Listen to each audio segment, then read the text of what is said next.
Plus two science പഠിക്കുന്ന ഒരു വിദ്യാർത്ഥിയാണോ നിങ്ങൾ എങ്കിൽ നിങ്ങൾക്ക് വേണ്ടിയുള്ളതാണ് ഈ ഒരു വീഡിയോ. പ്ലസ് ടുവിന് ശേഷം കരിയർ ഓപ്ഷനെ പറ്റി ചിന്തിച്ചു തുടങ്ങുന്ന സമയത്ത് നിങ്ങളുടെ മുമ്പിലേക്ക് വരുന്ന പ്രധാനപ്പെട്ട എൻട്രൻസ് എക്സാമുകളാണ് നീറ്റ്, JEE, അതേപോലെ തന്നെ കീം. നമ്മൾ ഈ ഒരു വീഡിയോയിൽ ഡിസ്കസ് ചെയ്യുന്നത് എന്താണ് കീം എക്സാം, കീം എക്സാം എഴുതുന്നത് മൂലം നമുക്ക് അഡ്മിഷൻ എടുക്കാൻ പറ്റുന്ന കോഴ്സുകൾ ഏതൊക്കെ കോളേജുകളിൽ നമുക്ക് അഡ്മിഷൻ എടുക്കാം തുടങ്ങിയ ഡീറ്റെയിൽ ആയിട്ടുള്ള കാര്യങ്ങളാണ്. സോ അവസാനം വരെ വീഡിയോ കാണുക. അപ്പോൾ ഞാൻ പറഞ്ഞു തുടങ്ങുന്നത് കീം എക്സാമിനെ പറ്റിയാണ്. എന്താ കീം എക്സാം? നമ്മുടെ കേരളത്തിൽ നടത്തുന്ന ഒരു എഞ്ചിനീയറിംഗ്, ആർക്കിടെക്ചറൽ, മെഡിക്കൽ എൻട്രൻസ് എക്സാമാണ് ആക്ച്വലി കീം എന്ന് പറയുന്നത്.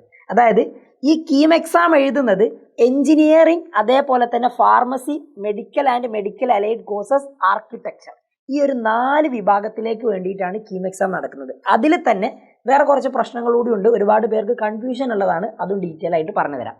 42ഓളം എഞ്ചിനീയറിംഗ് കോഴ്സുകൾക്കും അതേപോലെ തന്നെ BPharm കോഴ്സുമാണ് ആക്ച്വലി കീം എക്സാം എഴുതുന്നതോട് കൂടി നിങ്ങൾക്ക് അഡ്മിഷൻ കിട്ടാൻ പോകുന്നത്. 42ഓളം എഞ്ചിനീയറിംഗ് കോഴ്സുകളും അതേപോലെ തന്നെ BPharm, അതും കേരളത്തിലുള്ള എഞ്ചിനീയറിംഗ് കോളേജുകളിലുള്ള അഡ്മിഷൻ.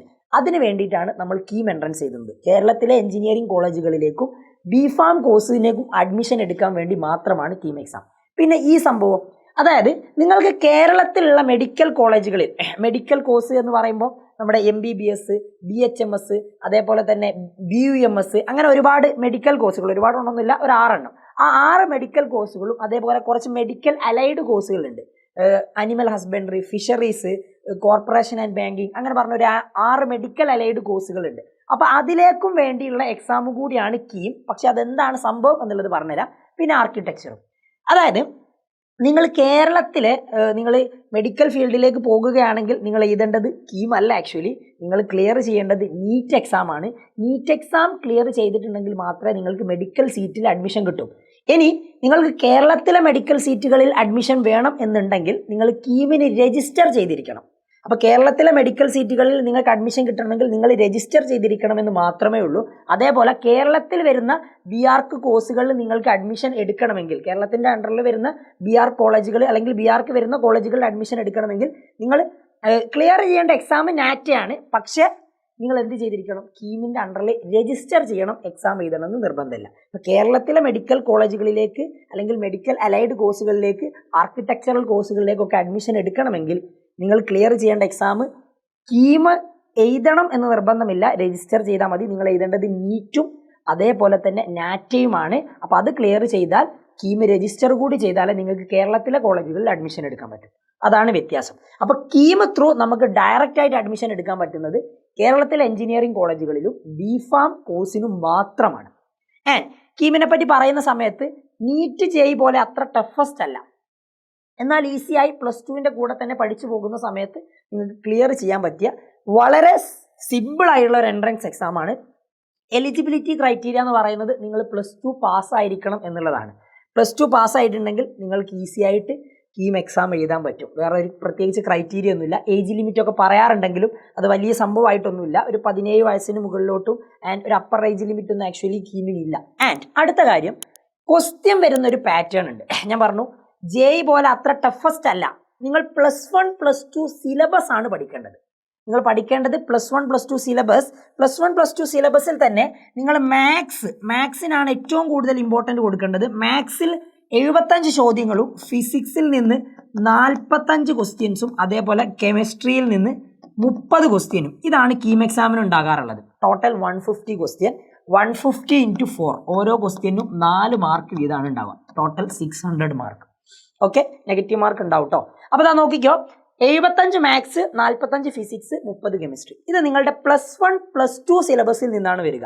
+1 +2, both +1 and +2. അപ്പോൾ +1 നിങ്ങൾ പഠിച്ചിരിക്കണം, +2 നിങ്ങൾ പഠിച്ചിരിക്കണം. ക്ലിയർ ആണ്? ഓക്കെ ആണ് എന്ന് വിചാരിക്കുന്നു. വേറൊരു കാര്യം കൂടി ശ്രദ്ധിക്കേണ്ടതുണ്ട്. നിങ്ങൾ അഡ്മിഷൻ എടുക്കാൻ പോകുന്നത് കേരളത്തിലെ എഞ്ചിനീയറിംഗ് കോളേജുകളിലേക്കാണെങ്കിൽ അല്ലെങ്കിൽ എഞ്ചിനീയറിംഗ് കോഴ്സുകളിലേക്കാണെങ്കിൽ നിങ്ങൾ ഈ 3 സബ്ജക്റ്റും എഴുതിയിരിക്കണം. അതായത് 150 ക്വസ്റ്റ്യൻസ് നിങ്ങൾ എന്തായാലും എഴുതിയിരിക്കണം, അറ്റൻഡ് ചെയ്തിരിക്കണം. ഓക്കെ. ആൻഡ് അതല്ല, നിങ്ങൾക്ക് BPharm കോഴ്സാണ് വേണ്ടതെങ്കിൽ നിങ്ങൾക്ക് ഇവിടെ മാത്സ് ഉണ്ടാകില്ല, ബാക്കിയുള്ള 2 എണ്ണം എഴുതിയാൽ മതി. അപ്പോൾ മാത്സ് ഓൺലി ഫോർ എഞ്ചിനീയറിംഗിന് വേണ്ടി മാത്രമാണ് മാത്സ് ഉള്ളത്. ഫാർമസി കോഴ്സിന് എന്ത് എഴുതേണ്ട ആവശ്യമില്ല, മാത്സ് എഴുതേണ്ട ആവശ്യമില്ല. സിമ്പിൾ കാര്യമാണ്. ഫാർമസി കോഴ്സിന് മാത്സ് ഇല്ല. ആൻഡ് നമുക്കുള്ളത് മാത്സ് ഉള്ളത് എഞ്ചിനീയറിംഗ് കോഴ്സിന് മാത്രമാണ്. ഞാൻ സിലബസ് പറഞ്ഞു. +1 +2 ആണ് നിങ്ങൾ പഠിക്കേണ്ടത്. +1ഉം +2ഉം പഠിക്കണം. രണ്ടും കൂടി കമ്പൈൻ ചെയ്തിട്ടാണ് ചോദ്യങ്ങൾ ഉണ്ടാകാറുള്ളത്. അപ്പോൾ +1 +2 നിങ്ങൾ പഠിച്ചിട്ടുള്ള ബോർഡ് ലെവലിൽ പഠിച്ചിട്ടുള്ള കാര്യങ്ങൾ കുറച്ചുകൂടി ഒന്ന് ഡീപ്പായിട്ട് പഠിച്ചിട്ടുണ്ടെങ്കിൽ, നിങ്ങൾ കുറച്ചുകൂടി ചോദ്യങ്ങൾ കീമിൻ്റെ പ്രീവിയസ് ഇയറും ക്വസ്റ്റ്യൻസും കാര്യങ്ങളൊക്കെ ചെയ്ത് പ്രാക്ടീസ് ചെയ്തിട്ടുണ്ടെങ്കിൽ നിങ്ങൾക്ക് ആ ഒരു ഐഡിയ കിട്ടി. ഇക്വേഷനും കാര്യങ്ങളൊക്കെ വെച്ചുകൊണ്ട് ഈസിലി ആ ഇക്വേഷനും കാര്യങ്ങളും മാത്രം പഠിച്ചിട്ട് കാര്യമില്ല, അതെങ്ങനെ അപ്ലൈ ചെയ്യാമെന്നും കൂടി അറിഞ്ഞിട്ടുണ്ടെങ്കിൽ നിങ്ങൾക്ക് കീമിന് നല്ല സ്കോർ കണ്ടെത്താൻ പറ്റുമെന്നുള്ളത് തന്നെയാണ്. വലിയ ബുദ്ധിമുട്ടുള്ള സംഭവമല്ല. പിന്നെ നിങ്ങൾ ശ്രദ്ധിക്കേണ്ട കാര്യം റാങ്ക് ലിസ്റ്റ് പ്രിപ്പറേഷൻ ആണ്. ഈ നമ്മുടെ കീമിൻ്റെ റാങ്ക് ലിസ്റ്റ് പ്രിപ്പയർ ചെയ്യുന്നത് വെറും എൻട്രൻസ് എക്സാം ബേസ് ചെയ്തുകൊണ്ട് മാത്രമല്ല. നിങ്ങളിപ്പോൾ എൻട്രൻസിൽ ടോപ്പ് റാങ്ക് വാങ്ങിയിട്ടുണ്ടെങ്കിൽ നിങ്ങളുടെ റാങ്ക് ലിസ്റ്റിൽ നിങ്ങൾ ടോപ്പ് ആയിരിക്കൊള്ളണം എന്ന് നിർബന്ധമൊന്നുമില്ല. നമ്മളുടെ റാങ്ക് ലിസ്റ്റ് പബ്ലിഷ് ചെയ്യുന്നത് നിങ്ങളുടെ +2 മാർക്ക് 50%, റാങ്ക് ലിസ്റ്റിൽ 50% നിങ്ങളുടെ +2 മാർക്കിനെയും അതേപോലെ തന്നെ 50% എൻട്രൻസ് എക്സാമിന് 50%, ഇത് രണ്ടും കൂടി 50-50 രീതിയിൽ എടുത്തിട്ടാണ് നിങ്ങളുടെ റാങ്ക് ലിസ്റ്റ് പബ്ലിഷ് ചെയ്യുക. അപ്പോൾ ഈ +2 മാർക്കിൽ തന്നെ എല്ലാം ഒന്നും കൺസിഡർ ചെയ്യൂല. ഫിസിക്സ്, കെമിസ്ട്രി, മാത്സ് മാത്രമേ കൺസിഡർ ചെയ്യൂ. ഇങ്ങനെയാണ് കീമിന് റാങ്ക് പബ്ലിഷ് ചെയ്യുന്നത്. എഞ്ചിനീയറിംഗിന് റാങ്ക് പബ്ലിഷ് ചെയ്യുന്നത് ഫിസിക്സ്, കെമിസ്ട്രി, മാത്സ് ആ 3 സബ്ജക്റ്റിലെയും +2 മാർക്ക്, അതേപോലെ തന്നെ എൻട്രൻസിന് നിങ്ങൾക്ക് കിട്ടിയ മാർക്ക്, ഇത് രണ്ടും കൂടി കമ്പൈൻ ചെയ്തിട്ടാണ് ആക്ച്വലി എന്ത് ചെയ്യുന്നത്, നിങ്ങളുടെ കീമിൻ്റെ റാങ്ക് ലിസ്റ്റ് പബ്ലിഷ് ചെയ്യുന്നത്. അപ്പോൾ ഈ ലാസ്റ്റ് ഇയർ ഒരുപാട് വിവാദം ഉണ്ടാക്കിയതായിരുന്നു നമ്മുടെ കീമിൻ്റെ റാങ്ക് ലിസ്റ്റ് പബ്ലിഷ് ചെയ്യുന്നത്. CBSE കുട്ടികൾക്കൊക്കെ ഒരുപാട് റാങ്ക് മുമ്പ് പോയി. എൻട്രൻസിന് ഫുൾ മാർക്ക് വാങ്ങിയിട്ടും അതേപോലെ തന്നെ +2ന് ഫുൾ മാർക്ക് വാങ്ങിയിട്ടും റാങ്ക് ലിസ്റ്റിൽ ടോപ്പ് എത്താതെ പോയ ഒരുപാട് കുട്ടികളുണ്ട്. അപ്പോൾ അതിലൊക്കെ ഒരുപാട് പ്രശ്നങ്ങൾ നടന്ന, ഒരുപാട് കോൺട്രവേഴ്സി നടന്നിട്ടുള്ള ഒരു സംഭവമായിരുന്നു കീമിൻ്റെ റാങ്ക് ലിസ്റ്റ് പബ്ലിക്കേഷൻ എന്ന് പറയുന്നത്.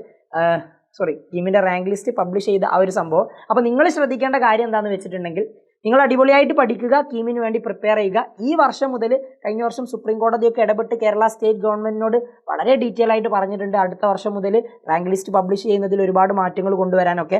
അതിലൊക്കെ നിങ്ങൾ ചിലപ്പോൾ ന്യൂസുകളിലൊക്കെ കണ്ടിട്ടുണ്ടാവുക. ന്യൂസുകളുടെയൊക്കെ കട്ടിങ്സും കാര്യങ്ങളൊക്കെയാണ് ഇത്. നമ്മുടെ ചാനലിൽ ഇട്ട ഷോർട്സ് ആയിരുന്നു കേട്ടോ. നമ്മുടെ അജാസ്ക ഒരുപാട് സുപ്രീം കോടതിയിലൊക്കെ പോയിട്ട് ഇതിനു വേണ്ടി ഒരുപാട് പോരാടിയിട്ടുണ്ടായിരുന്നു. നിങ്ങൾ കണ്ടിട്ടുണ്ടാകും ചിലപ്പോൾ. അപ്പോൾ കീമിൻ്റെ കഴിഞ്ഞ വർഷത്തെ സ്റ്റേറ്റ് ബോർഡിലെ കുട്ടികളുടെ പ്രശ്നത്തിന് വേണ്ടിയിട്ടായിരുന്നു അത്. ഇനിയും ഈ വരുന്ന വർഷങ്ങളിലും കീമിന് വേണ്ടിയിട്ട് നമ്മൾ വളരെ അടിപൊളിയായിട്ട് ഒരുങ്ങാൻ പോവുകയാണ്. അപ്പോൾ ഈ പ്രശ്നങ്ങളൊക്കെ ഉണ്ടായിരുന്നു എന്നുള്ളത് നിങ്ങൾ ജസ്റ്റ് ഒന്ന് മനസ്സിലാക്കുക. കീമിന് വേണ്ടി എഡ്യൂപോർട്ട് സ്പെഷ്യലായിട്ടുള്ള ബാച്ചുകൾ സ്റ്റാർട്ട് ചെയ്യുന്നുണ്ട്. അത് നിങ്ങളുടെ +2 സിലബസിൻ്റെ കൂടെ കീമും കവർ ചെയ്യുന്ന രീതിയിലാണ്. +2 + കീം. നിങ്ങൾക്ക് ബോർഡ് എക്സാമിന് നല്ല മാർക്ക് കിട്ടണം എങ്കിൽ മാത്രമേ കീമിന് റാങ്കിൽ നിങ്ങൾ ഹയസ്റ്റ് റാങ്കിലേക്ക് വരൂ. അപ്പോൾ നിങ്ങൾ ചെയ്യേണ്ട കാര്യം ബോർഡ് എക്സാം നല്ലതുപോലെ പഠിക്കുക, കീമിന് വേണ്ടി അതിൻ്റെ കൂടെ പ്രിപ്പയർ ചെയ്യുക. രണ്ടിനും കൂടി വേണ്ടിയിട്ടുള്ള ബോർഡ് എക്സാം + കീം ആയിട്ട് വരുന്ന എഡ്യൂപോർട്ടിൻ്റെ ബാച്ചുകളുണ്ട്. അതിനെപ്പറ്റി കൂടുതൽ അറിയാൻ വേണ്ടി താഴെ ഒരു ലിങ്ക് കൊടുക്കാം. നിങ്ങൾ ആ ലിങ്കിൽ കയറി രജിസ്റ്റർ ചെയ്തിട്ടുണ്ടെങ്കിൽ നിങ്ങൾക്ക് കൂടുതൽ ഡീറ്റെയിൽസ് അറിയാൻ പറ്റും. ആൻഡ് കീമിന് വേണ്ടി നിങ്ങൾ പഠിച്ചൊരുങ്ങുന്നുണ്ടെങ്കിൽ ഇപ്പോൾ തന്നെ സ്റ്റാർട്ട് ചെയ്യുക. ഇനി ഒരുപാട് സമയമില്ല, വൈകരുത്, പഠിച്ചു തുടങ്ങുക. നല്ല സ്കോറിലേക്ക് നിങ്ങൾക്ക് എത്താൻ പറ്റട്ടെ. All the best. വീണ്ടും കാണാം. ബൈ.